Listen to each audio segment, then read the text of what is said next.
이번 시간에는 저희 한화솔루션을 체크해 보도록 하겠습니다. 자, 한화솔루션을 최근에 저희가 체크를 했다라고 생각을 했는데, 자, 벌써 지금 열흘 정도가 지난 관점이라 중간 점검차 말씀을 좀 드리는 게 좋겠다는 판단을 했습니다.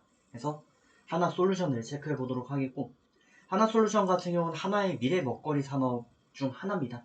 굉장히 좀 저평가되어 있다라는 말씀도 드렸던 바가 있고, 당시엔 45,000 라인을 이제 박스권 하단이었기 때문에 45,000 라인을 종가 손절을 추천을 드렸고, 이탈 마감시 매도를 드린 바가 있었습니다. 자, 관련해서 이슈 체크해보고, 지금 박스권 상단 어떻게 보면 52,000 정도 부분이 상단이거든요. 그래서 매도를 해야 되는 포인트인지 앞으로 어떻게 대응을 좀 이어가면 좋을지도 살펴보겠습니다. 이슈 먼저 봅니다. 자, 종목명 한화솔루션 되겠습니다. 차별화된 기술과 혁신을 중심으로 다양한 분야의 솔루션을 제공한다라는 사업의 모토를 가지고 있는 기업입니다. 한화솔루션은 시가총액이 9조 6천억 정도를 기록 중에 있고요.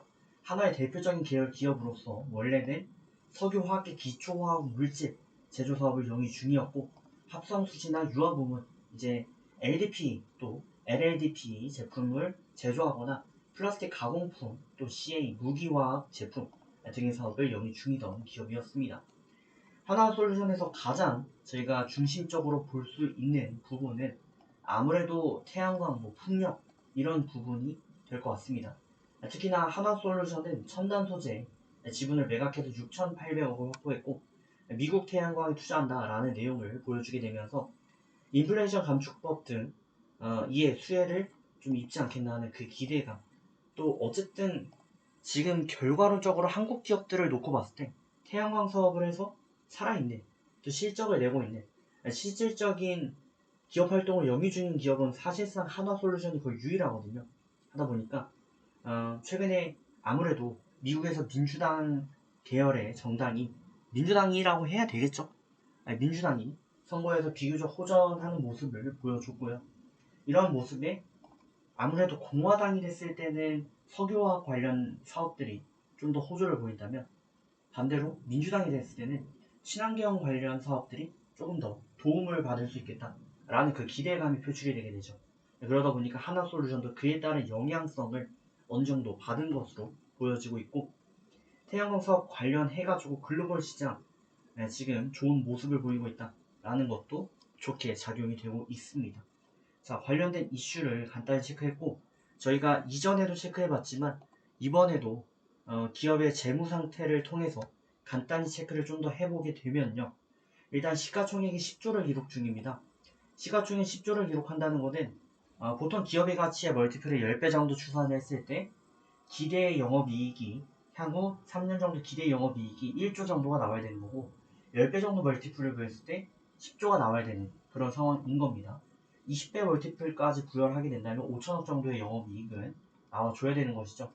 하지만 지금 한화솔루션의 영업이익 같은 경우 기대 영업이익이 1조 3천억 정도가 됩니다. 이 말은 즉슨 기업의 10배 정도 멀티플을 부여했을 때 기업 가치는 13조 정도가 적당하다라는 건데, 태양광이라는 미래 산업의 특성, 저희가 미래 기대 산업 중에서 특히 친환경 관련 산업의 특성을 고려했을 때 20배 정도까지 멀티플을 구한다면 기업의 시가총액은 26조까지 올라가는 게 맞다라고 보여지는 거죠. 그러니까 지금 적어도 30% 내지 2배 정도 추가 상승 역량을 확보하고 있는 그런 모습인 것이죠. 자, 제가 드리는 말씀에 일리가 있기 때문에 주가 역시 단기 고점을 기록하고도 또 올해 비교적 다른 종목들에 비해서 선방하는 모습을 보여주고도 하락을 다시 이어가지 않고 있는 모습이죠. 그래서 역시나 긍정적인 모멘텀들이 지금 강하게 받침이 되고 있다라고 볼 수 있기 때문에 이러한 견인차 역할들을 추가적으로 수행해 나간다면 일본 기준 122평 라인에 대한 하단 지지 라인을 이탈하지 않을 것으로 기대가 됩니다. 그래서 이전에는 박스권 매매만 대응을 드렸다면 슬슬 박스권을 탈피하는 움직임이 나타날 때가 되어가고 있으므로 일본 122평 라인, 회색 라인에 대한 대응 추천을 드리고요. 이탈 마감 시에도 그러지 않으면 가져가셔서 좋은 결과 창출해 가시면 좋을 것 같습니다. 자, 조만간 다시 뵙도록 하겠고요. 일단 중간 점검은 여기서 마치도록 하겠습니다. 다음에 뵙겠습니다.